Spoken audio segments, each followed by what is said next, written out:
Stephanie, and today I have my July favorites for y'all. I don't have a large variety of items to show you, but I do have 5 items from one brand, and that is Lush. I recently went into the store just to buy a couple things, and I just completely revived my love of Lush in that one visit. The woman who helped me there was amazing. I meant to be in there for, 5 minutes, in and out really fast, and I ended up staying there for like 50 minutes. She put on all these masks on my arms and stuff, and I was just like walking around. That's the thing about Lush. I feel like everyone I've ever interacted with there, they've always just been super knowledgeable, really helpful, and very passionate about the brand. And for good reason. If you've ever seen any of Lush's online videos, they talk about where they source and how they help people locally there in the area, and it's just really awesome. You know, you're kind of putting your money into a good brand. So I have 5 things to show you. I'm gonna start off with the item that I initially went into the store to purchase, and that is the mask of MAGNAMINTY. And this is a mask of clay, peppermint, and azuki beans. And I live in San Francisco, so I just feel like my skin is constantly getting bombarded by just pollution and gross air, and it's always nice just to come home and put on a deep mask that feels like it's kind of drawing the dirt out of your skin. So I've actually been using this very consistently for the past few weeks, and every time I use it I just really feel like my skin's so clean and it feels plump. Like, it doesn't dry out my skin because I have an issue of getting dry patches. I have very true combination skin, so I get dry patches and I'm oily and acne prone, just sensitive all around. And this mask just, it's not like a miracle worker or anything, I don't think, but it does really make your skin feel really clean and just very vibrant after you use it. I'm gonna move on to a very fun item, and that is lovely Jubblies, which is a breast firming cream. I don't really know about the whole firming thing, but I will say that this is to me, one of the best smelling things in Lush. It is orange blossom, rose, and jasmine, I believe, and it smells so good. I think it's kind of equivalent to me with the Rose Jam Bubble Rune. I love the smell of that. I just get out of the shower and kind of just put it all over, also up on my neck and my collarbone as well. And I usually just moisturize with jojoba oil, so it's kind of nice to put on something that smells really beautiful and girly. Next up, I have a facial serum, and that is Full of Grace, and I'm so happy to have finally purchased this product. I never used it before this trip, and it really is an amazing serum. I currently use the Juice Beauty Antioxidant Serum in the daytime still, but at nighttime I put this on right after I cleanse, and then I put my moisturizer over it, and it really just makes your skin feel so buoyant. Is that the correct word to use? The woman who helped me purchase this told me that there is muru butter in this serum, which actually helps pull in anything that you put on top of it. So if you put on Full of Grace and then you put on a mask or your night cream, it actually helps your skin absorb whatever you put on top even better. I found that after I've used this for a few weeks now, my skin is a lot less flaky than it was. I was getting some dry patches up on my forehead, and I was really putting on my nighttime moisturizer, but it still just wasn't helping out. And after I started using this, I found that my skin, I guess, absorbs the moisturizer better and is less problematic. I know that this is actually one of Lush's most highly acclaimed products, so I kind of understand why that is now. Here I have Imperialis, which is my daily facial moisturizer. It is made out of cocoa butter, tiger lily, orange flower, and there's some lavender oil in there. And I've been using Imperialis for a good couple years now. I use this as my daytime moisturizer, and I actually went into Lush to just get a refill of this, and I have no complaints.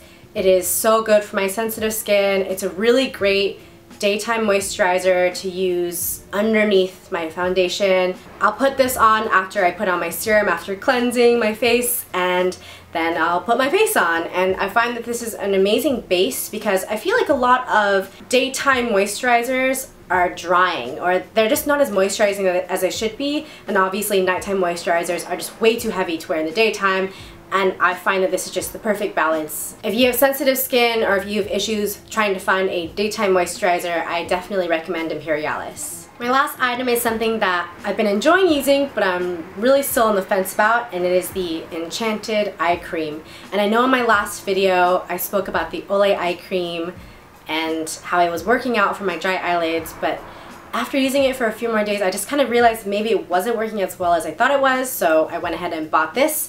And this is made of almond oil and jojoba oil and other oils, and I think it's really great as a daytime eye cream, but I do think that maybe at nighttime or something I need something a little bit heavier because I have been having issues with dry eyelids. When my eyelids get dry, actually my eyelids get wonky. So if you can see my eyes right now, like this one I have my regular kind of hooded eyelid, and then this one it's kind of become a double eyelid.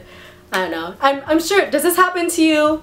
Let me know if this happens to you, because my eyelids are always different looking and I've just come to terms with it. But anyways, I like this as a daytime moisturizer, but I'm really not sure about it at nighttime. If y'all have any suggestions for me for a really moisturizing nighttime eye cream, I would really appreciate it because I'm still on the hunt. My next favorite are a pair of trousers that I've been wearing like crazy this past month, and it is these Dailylook printed trousers. I'm gonna put up a couple pictures of me wearing the trousers here right now.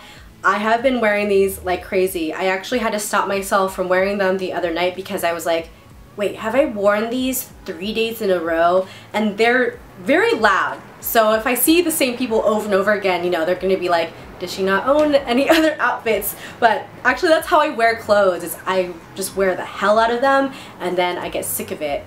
Which is probably not the best thing to do, but I have just been loving these trousers. They're so comfortable. I've kind of a little bit gotten sick of just wearing skinny jeans all the time because they're just so restricting. Like if I try and go out to dinner while wearing skinny jeans, it can get painful, you know, because you get really full of food and there's just no leeway. But with these trousers, like, I can eat all I want and I'm totally comfortable. So I've been totally feeling these. I believe that they're still on the website, so I'll link the whole set down below. Next up, I have these Mr. Kate rings on my fingers right now, and I am not a huge jewelry person. I keep saying that. Maybe I'm starting to become a jewelry person because I'm wearing jewelry every single day now. But this is exactly how I've been wearing it. I have these 3 very slender rings here, which can also be midi rings, and then this really beautiful large ring on my middle finger, and I've been wearing it like this for at least a month. These are very high quality rings. They're made of silver, and I know that there's gold on the site and other materials that she uses. I've talked about this before in previous videos, but when it comes to jewelry, I just really love quality jewelry, and I want jewelry that, I don't know, would last a long time, that won't discolor my skin or do anything crazy. And I think you can really tell when somebody is wearing a high quality product. So these rings, I can't rave about them enough, and of course I will link these rings down below as well. My next favorite is very random, and it is this mason jar shaker that I purchased right here in the Mission. It is just a regular mason jar with a shaker top. So, you know, you put all your things you want to shake up and shake it up in there and you can pour it out. My preferred summer drink as of late is Prairie Gangster. It's been coconut Ciroc and pineapple juice with ice, and you shake it up and then you pour it over more ice, and the purpose of that is obviously to make the liquid very cold, but also for the foam that happens when you shake it. It's really delicious. So, you know, if you're of age, you should definitely try that drink out. You don't need a shaker either, you could just combine the 2 ingredients, but this has been really useful because it's such a large container that you can make, you know, 2 drinks at once. A traditional shaker is kind of smaller, and it's just kind of more summery, you know, because it's in a mason jar. So, you know, I think Diddy would be proud. I'm a Ciroc girl. I don't know what I'm saying. My last favorite of this month has been Parks and Recreation. I have completely gone back to the very beginning on Netflix, and I've started to watch it because my guys actually never watched Parks and Rec, and I've been obsessed for years. So we started from the beginning, and it's really awesome because he actually has no idea like what has happened at all with Parks and Rec. So he keeps asking me questions like, oh, are like so-and-so and so-and-so gonna get together? And you know, in my mind I know if it's yes or no, but I won't tell him. So it's pretty fun, and we're actually thinking about being Ron and Tammy for Halloween. I think that might be pretty cool. Alright, those are all of my July favorites. I do have a couple announcements to make. I will be at Outside Land, so if y'all see me at the festival, please come up and say hello. I would love to meet y'all. Also, August is my birthday month. My birthday is on the 27th, so I actually think I'm going to be having a birthday party or birthday event near the end of the month, so y'all could come hang out with me in San Francisco. I'm pretty excited actually. I think it's gonna be really fun, so just keep your ears peeled. If you're in the Bay Area, I will update y'all accordingly. Alright, that's it. Like always, if y'all have any suggestions for me or anything you would like to say, please comment them down below. If you like this video, please give it a big thumbs up. If you have Instagram, you can find me at SoothingSista, and I hope y'all have a wonderful day. Bye!